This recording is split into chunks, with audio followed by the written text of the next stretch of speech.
Le soleil d'été baigne New York d'une lumière dorée. Nous sommes en 1954 et la ville bourdonne de vie. Les klaxons des voitures retentissent, les gens rient et l'odeur du pain frais s'échappe des boulangeries.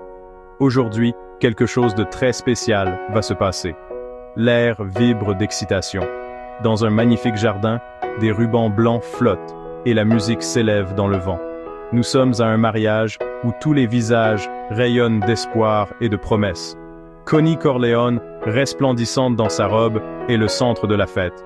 Son rire est clair et léger, mais ses yeux révèlent le lourd héritage de sa famille. Le jardin scintille de rire et de tintements de verre. Des enfants courent entre les tables et de vieux amis s'embrassent sous des guirlandes lumineuses. La joie remplit chaque recoin, mais des ombres rôdent en périphérie.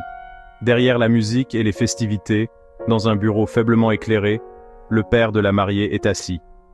Sa présence est puissante, son silence plus éloquent que n'importe quel toast. C'est Vito Corleone, le parrain. Ses yeux, profonds et remplis de savoir, n'échappent à rien. Les invités prononcent son nom avec révérence et une pointe de crainte. La tradition sicilienne dicte ce jour. Aucune requête n'est refusée le jour du mariage d'une fille. Un par un, des hommes en costume élégant se glissent dans son bureau, leur visage tendu d'espoir et de désespoir. Ils viennent demander des services, la justice, la grâce, jamais la police. D'une voix basse, ils lui confient leurs soucis, confiant que le parrain arrangera les choses, car un parrain est un homme à qui on ne peut rien refuser. En retour, ils demandent l'amitié, la loyauté. Une poignée de main scelle un pacte tacite qui les lie à lui plus profondément que le sang. Un jour, et ce jour pourrait ne jamais arriver, je te demanderai un service.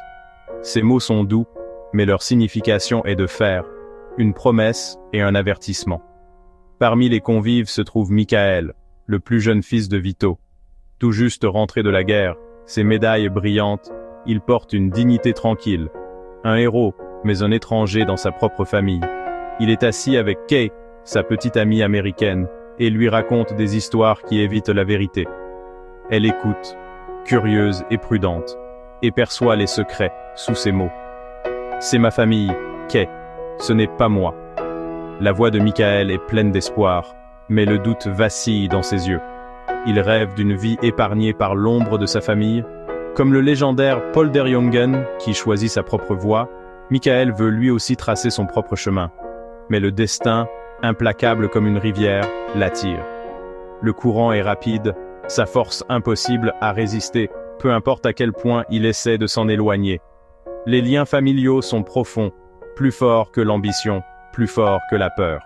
Dans ce monde, le sang et la loyauté sont tout. C'est comme le proverbe, le sang est plus épais que l'eau. Alors que la nuit tombe et que la musique enfle, Michael ignore que ce jour joyeux est le premier pas sur une voie qu'il ne pourra éviter.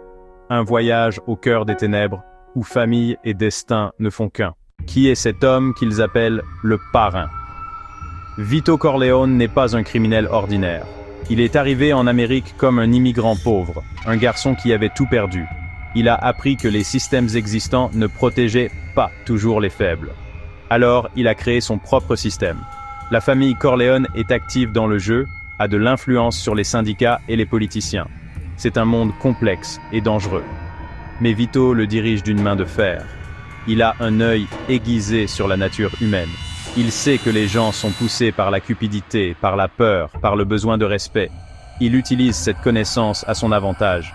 Son cercle intime est composé de ses fils, de ses conseillers les plus proches, de son conciliaire. Son fils aîné, impétueux, Sonny, est celui qui doit lui succéder.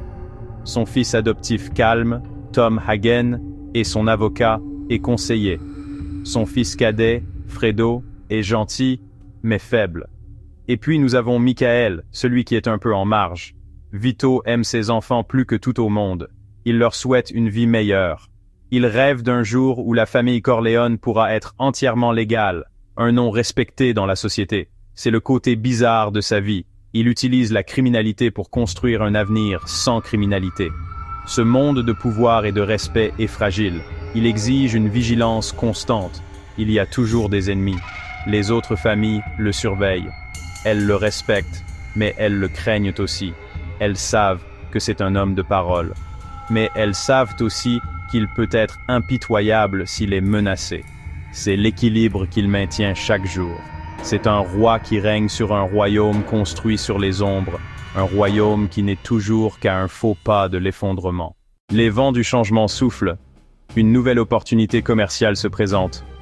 Une dangereuse, en effet. Un homme nommé Virgile le Turc Sollozzo approche Vito Corleone. Il a une proposition. Il veut se lancer dans le commerce de la drogue. C'est une affaire lucrative, promettant des profits énormes, comme l'exportation de bières néerlandaises dans le monde entier. Sollozzo a besoin des contacts politiques, du soutien financier et de la protection du don. Sonny est enthousiaste. Il voit l'argent, il voit le pouvoir. Mais Vito hésite. Il voit le danger. Il pense que le commerce de la drogue est une affaire sale, aussi sale qu'une ruelle de Mokoum. Ce n'est pas pour nous, décide-t-il. Il rejette l'offre de Sollozzo poliment mais fermement. Ce refus est une déclaration de guerre. Sollozzo est un homme fier et dangereux. Il n'accepte pas un non, comme un amstellodamois typique. Le refus de Vito n'est pas seulement une décision commerciale, c'est une insulte. Tant que Vito Corleone vivra, son trafic de drogue ne sera jamais sûr. Un après-midi, alors qu'il achète des oranges, l'impensable se produit. Vito Corleone est attaqué. Des hommes armés surgissent de nulle part. La rue tranquille se transforme en une pluie de balles. Le don s'effondre au sol, criblé de balles. Il le laisse pour mort. La nouvelle se répand comme une traînée de poudre dans le monde souterrain de la ville. Le roi est tombé, comme le rideau de fer.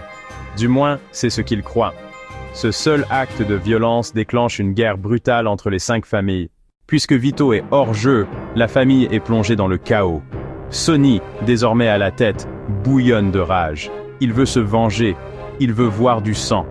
Il déclenche une guerre violente contre la famille Tattaglia. Les rues de New York deviennent un champ de bataille. Les corps s'amoncellent.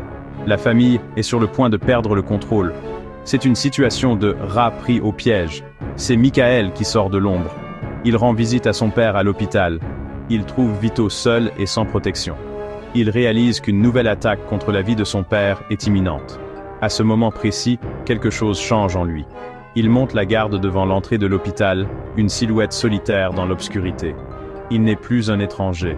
Il est un Corleone. Michael propose un plan audacieux et dangereux.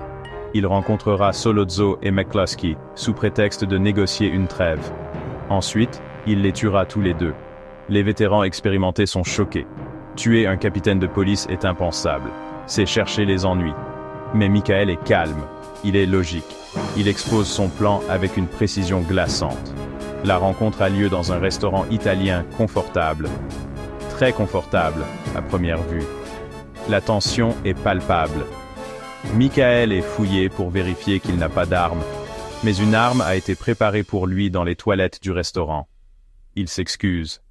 Il est devant le miroir, son cœur bat la chamade.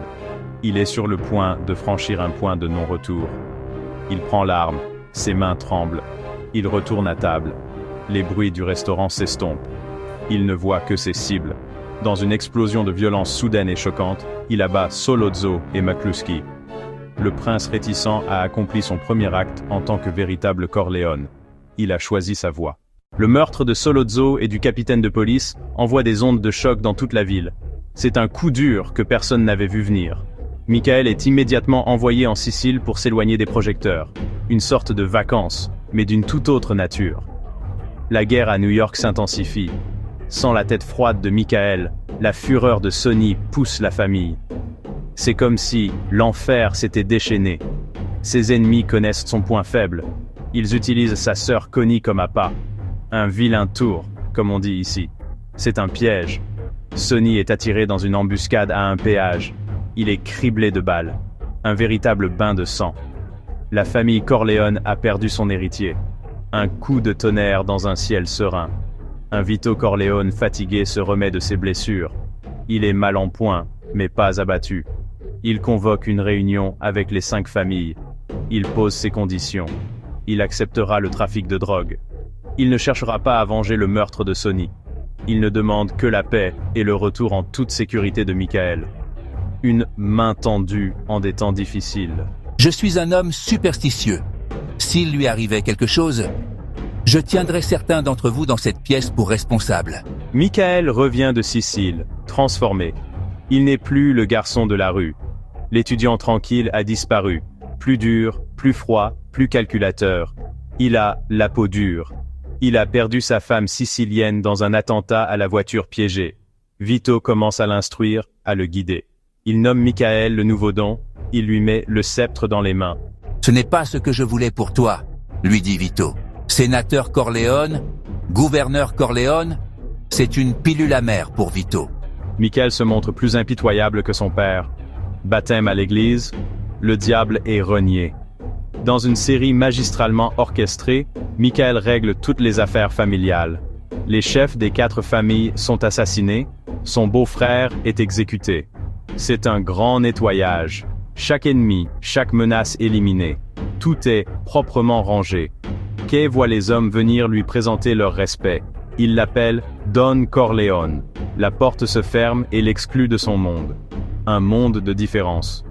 Michael a sauvé sa famille, mais a perdu son âme. Il est le nouveau roi, régnant seul depuis un trône sombre. Il est le chef, mais à quel prix ?